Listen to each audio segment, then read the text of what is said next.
একবার সাহাবী হযরত জাবের দয়াল নবীজি সাল্লাল্লাহু আলাইহি ওয়াসাল্লামকে দাওয়াত করলেন। নবীজি সাহাবীর দাওয়াত কবুল করলেন। হযরত জাবের খুশিতে আত্মহারা হয়ে বাড়িতে চলে গেলেন। বাড়িতে গিয়ে স্ত্রীকে খোঁজ খবরটা দিলেন আর মেহমানদারির জন্য প্রস্তুতি নিতে লাগলেন।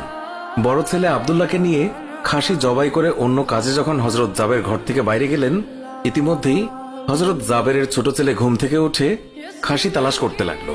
বড় ভাই তাকে জানায় খাসিটিকে জবাই করা হয়েছে। ছোট ভাই বায়না ধরল, খাসি কিভাবে জবাই করে আমাকে তা দেখাও। অগত্যা বড় ভাই ছুরি হাতে করে ঘরের পেছনে গিয়ে বলল, এখানে জবাই করা হয়েছে। ছোট ভাই জানতে চাইল কিভাবে। বর্ণনা করে বোঝাতে না পেরে অবশেষে বড় ভাই বলল, তাহলে তুমি মাটিতে শুয়ে পড়ো, আমি তোমাকে দেখাই। ছোট ভাই মাটিতে শোয়ার পর বড় ভাই তার গলায় ছুরি চালিয়ে জবাই করার নমুনা দেখাতে গিয়ে ছোট ভাইকে সত্যি সত্যি জবাই করে ফেলল। বড় ভাই যখন দেখলো ছোট ভাইয়ের গলা থেকে রক্ত গড়িয়ে পড়ছে, সে ছটফট করতে করতে একসময় নিস্তেজ হয়ে গেছে। তখন বুঝলো ব্যাপারটি কি ঘটেছে। আতঙ্কিত হয়ে সে নিকটবর্তী খেজুর গাছের চূড়ায় উঠে আত্মগোপন করে রইল। এদিকে হযরত জাবের পুত্রদের খোঁজে বাড়ির পেছনে এসে ছোট ছেলের অবস্থা দেখে থমকে গেলেন। অতঃপর তাকে বুকে করে স্ত্রীর কাছে গিয়ে বললেন, তাড়াতাড়ি একটি কম্বল নিয়ে এসো, বাচ্চাটিকে শুইয়ে দিই। স্ত্রী রক্তমাখা সন্তানের লাশ দেখে চিৎকার করে কাঁদতে লাগলেন। কিন্তু স্বামী হযরত জাবের তাকে সান্ত্বনা দিয়ে বললেন, আজ আমাদের শোক প্রকাশ করার দিন নয়, আজ দুঃখ দেখলে নবীজিও দুঃখিত হবেন।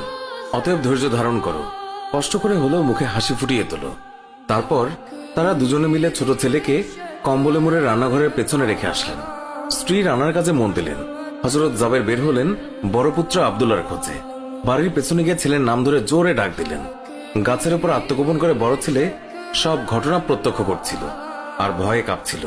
পিতার ডাক শুনে ভাবল, এখন পালাতে না পারলে আব্বার হাতে ধরা পড়তে হবে। ধরা পড়লে আর রক্ষা থাকবে না। পালানোর উদ্দেশ্যে গাছ থেকে লাফিয়ে পড়ে আঘাতপ্রাপ্ত হয়ে সেও মৃত্যুর কোলে ঢলে পড়ল। পিতা কাছে গিয়ে দেখেন আব্দুল্লাহর দেহে প্রাণের স্পন্দন নেই। বড় ছেলেকে কোলে তুলে তিনি বাড়ির ভেতরে আসলেন।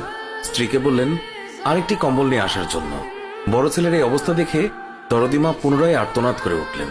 স্বামী তাকে পুনরায় সান্ত্বনা দিয়ে বললেন, ধৈর্য ধরো, আজ আমাদের দুঃখ প্রকাশের দিন নয়, আজ আমাদের পরম আনন্দের দিন। দয়াল নবীজি অল্প কিছুক্ষণের মধ্যেই আমাদের ঘরে তাশরিফ রাখবেন। তারপর দুজনে মিলে বড় ছেলের লাশও কম্বলে মুড়ে ছোট ছেলের লাশের পাশে রাখলেন। স্বামী স্ত্রী তাদের চোখের পানি মুছে মুখে হাসি ফুটিয়ে তুললেন। হযরত জাবের বাড়ির সামনে দাঁড়িয়ে নবীজির আগমনের অপেক্ষা করতে লাগলেন। অল্পক্ষণের মধ্যে নবীজিকে উটের পিঠে করে আসতে দেখা গেল।